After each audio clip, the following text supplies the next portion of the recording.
Hi, this is Stephen from Own a Disown. Today I'm taking a look at the HP Pavilion Gaming. In many ways, actually, it is very similar to the HP Omen 15 that I reviewed, and with its varied configurations ranging from an AMD RX 560 model for $700 to the 15T Hex models with a 6-core i7-8750H and up to a GTX 1060 Max-Q with a 144Hz screen for under $1,200, it offers a saving of about $200 over the Omen 15. In this regard, it is quite appealing, especially if you want a chassis that looks more subtle and doesn't scream gamer. Now it is actually smaller than and lighter than the Omen 15, so it makes for quite a portable and gaming machine. And notice the PWM flicker picked up by the camera, and this is at 100% brightness. The panel lid is made out of plastic, as is the underside, but it does have a very good fit and finish to it with no gaps. My major concern is the central hinge. It makes the panel feel very flimsy, and I would be very concerned about this failing at some point. The keyboard deck is quite nice though, being made out of brushed aluminium. Now up top you have Bang & Olufsen speakers, and at about 74 decibels they are perfectly adequate. Now the keyboard is actually quite decent. My unit has green keys, but I believe there are other colour options available. There is a separate number pad, and you have one button press for changing volume and the key brightness, for example. And in regards to the key brightness, there's just on and off. The Elan trackpad is small. Now it's okay for moving the cursor around, but to be honest, the gestures are pretty poor. The webcam is 720p, and this is what it looks like. 720p webcam, it actually looks fairly clear. I'm fairly impressed, although the colours, a little bit iffy, but still, it gets the job done. The model I have has a quad-core i5-8300H CPU, 8GB of RAM, a GTX 1050 Ti and a 1TB 5400 RPM hard drive with a 16GB Optane memory, retailing for $800. The GTX 1060 Dell G3 at Micro Center for $750 is better value, so I will be comparing this Pavilion to that also. My panel is 60Hz and is made by BOE. Like the Chi Mei on the Omen 15, it is not very bright, but it is brighter at 100%, but at 50% brightness they are about the same. Consequently, it is hard to see the screen if you have any light glare. It is okay for casual gaming, but if you plan on doing any photo work or competitive gaming, I do recommend that 144Hz panel. You can see the difference in ghosting performance versus the 120Hz MSI GP63. Now it is an IPS panel, and it does have decent viewing angles indoors, but what I was most impressed with was that it has very low amount of backlight bleed on such a budget panel. Now comparing the ports with the Dell G3, which is top left, and the Omen 15 top right, we have two USB 3.1 Type A ports, the Kensington lock and an SD card reader, which are on the left hand side. On the right hand side we have a combo headphone mic jack, an Ethernet port, which to be honest I found insanely hard to get the cable out of. We have an HDMI 1.4, a USB 3.1 Type A, a USB 3.1 Type C port and the power connector. Now there's no Thunderbolt 3 port here, unfortunately. Underneath you have an air vent along its width. This is reminiscent of the venting on the Dell G3 and not as extensive as on the Omen 15. You do get some nice big feet and undoing several Phillips head screws to gain access inside. The 1050 Ti model has a 52 Wh battery, but if you do opt for the 1060 you will get the 70 Wh one. Now I got 5 hours 23 minutes streaming YouTube at 25% brightness, which isn't bad.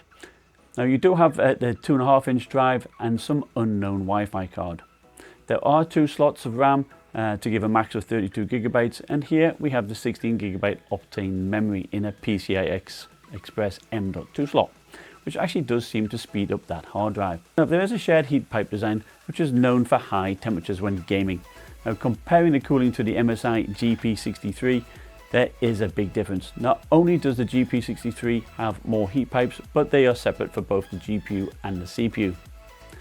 MSI has designed the 50 Wh battery to take up much less space than the HP's 52 Wh one. Much more efficient use of space in my opinion. Now HP has CoolSense technology, which adjusts the fans depending on whether it's stationary on a desk or on your lap, so as to reduce the chassis temperatures. Well, I tested it with CoolSense on and off, and to be honest, there is not much difference. That being said, I was quite impressed with the chassis temperature. Idle fan noise is quiet at 23 decibels, and even under full load, where it pulls 138 watts from the wall, we are at about 33 decibels. Let's look at performance.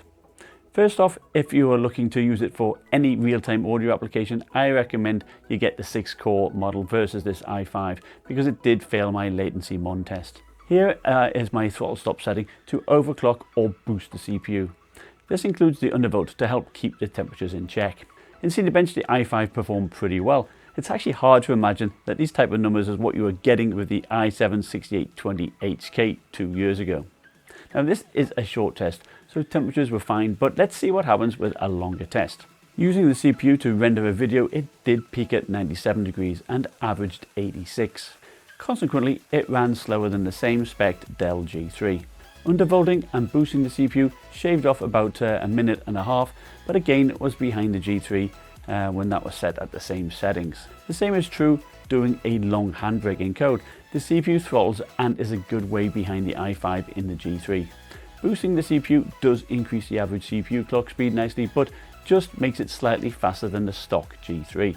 I suspect if you go for the 6-core i7-8750H, it would throttle further and fall behind the Omen 15. So at a moment of truth, let's look at how it games. My overclock settings are based on having the CPU capped at 3.3 GHz boost clock with an undervolt, and the GPU core up by 163 MHz and the memory by 602. Far Cry 5 Ultra settings, the FPS is in the low 40s, but look at the GPU and the CPU temperatures. That's pretty hot. The CPU gets up to about 40% usage, but the GPU is being fully used. Switching the power slider from the high performance to the balanced setting, the GPU temperature does drop, but the CPU remains in the mid 90s. Even with 160 mV undervolt, the CPU is still in the low 90s, so more measures need to be taken. So now I have the CPU boost capped at 3.3 GHz and 140 mV undervolt, and you'll see that my frame rate is still the same, but the CPU is in the low 80s and the GPU 75 degrees. If you have the i7 CPU, you may have to cap the max boost clock even lower, which to be honest is a shame. So now I also overclock the GPU and temperatures are still fine, in the mid 80s for both the GPU and the CPU. Getting mid to high 40 FPS is pretty good at ultra settings. Now comparing it to the G3 with the same CPU but the GTX 1060 Max-Q, we do take about a 33% hit, and even more compared to the Omen 15. Reducing quality settings only helps when you get to low, so I would just keep it at either high or ultra, as it is very playable. So Doom Ultra settings, you'll see that the CPU only peaks to about 3600 MHz anyway, and again is in the low 90s. Compared to the 1060 Max-Q in the G3, the Pavilion takes a 30% hit, but it's still very playable at 79 FPS and good minimum frame rates. Overclocking squeezes out an extra 3 FPS. The Omen 15 with its 6-core CPU and a regular 1060 is in a league of its own here. In Rise of the Tomb Raider, medium settings are the best setting to use, but at stock the temperatures are again too high. The CPU clock rate holds quite steady at 3.9 GHz, but if you don't monitor your temperatures, you would be totally unaware, and these type of temperatures could shorten the lifespan of your computer. Applying my overclock and undervolt settings, the temperatures are much more in line, as you can see as I play at near max settings.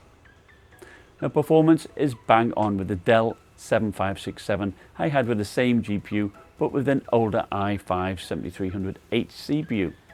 Now stepping up to the 1060 Max-Q breaks the 60 FPS mark. Now to do that with the 1050 Ti, you need to drop to medium settings. PUBG at stock, using ultra settings, the CPU again is in the mid 90s. The GPU at least is about 82 degrees and has a good 99% utilization. Still, if you want to get 60 FPS, you will need to lower the settings. Overclocking the GPU and undervolting, and also capping the boost clock of the CPU, the temperatures are in the high 70s, which is perfect. At Ultra, it was still playable though, but you do need to get the 1060 model if you do intend to play this competitively. Battlefield 1 Ultra settings, I would get some serious dips in frame rate. The CPU actually only boosts up to about 3.3 GHz, and I suspect it was power throttling. This game is known to take a lot of CPU resources, especially in multiplayer. Now switching it to medium, we still see the dips, but it is certainly more playable. The CPU usage goes up to about 70% though, and its temperature remains in the 90s. So applying my GPU overclock, undervolting and capping the CPU boost at medium settings, we do see a slightly higher frame rate, and those temperatures are now in the mid 80s. It is definitely worthwhile applying these settings. Now compared to the older Dell 7567, it performed about the same. Medium settings is needed though to minimize those dips in the frame rate. Now finally, Battlefield 5. Using my overclock settings, at low settings I get in the low 40s, and switching to medium, I got about 35 FPS. Now I did try and record the game locally on the machine, but the frame rate dropped by about 10 to 15 FPS, which made it quite unplayable. Now perhaps the i7 might do better in that regard. So to sum up, it is a decent looking laptop that will fit into most settings. It's lightweight, and the chassis stays cool, and the fans are quiet. But that quietness translates into hot component temperatures, forcing you to hobble the CPU boost clocks to compensate. Now the 6Hz panel is passable at best really. I would definitely opt for the 144 Hz one, but I was actually happy with the Optane boosted hard drive speed. I always encourage people to fully test and monitor their performance in the first week or so of buying a laptop, whilst you're still in your return period. There's nothing worse than having to deal with these issues and then having to do an RMA. Now, do I recommend the Pavilion over the Omen 15? Nah, not really. The Omen also gets quite hot, but it does have better air intakes. Now, do I recommend it over the cheaper Dell G3 I tested? Nope. That was both faster and cooler. Now, if you are prepared to tweak this Pavilion and get perhaps the faster panel, then I would recommend it. Otherwise, there are better options out there. I would like to thank you for watching. Remember to like, to subscribe, and I'll see you next time. Bye.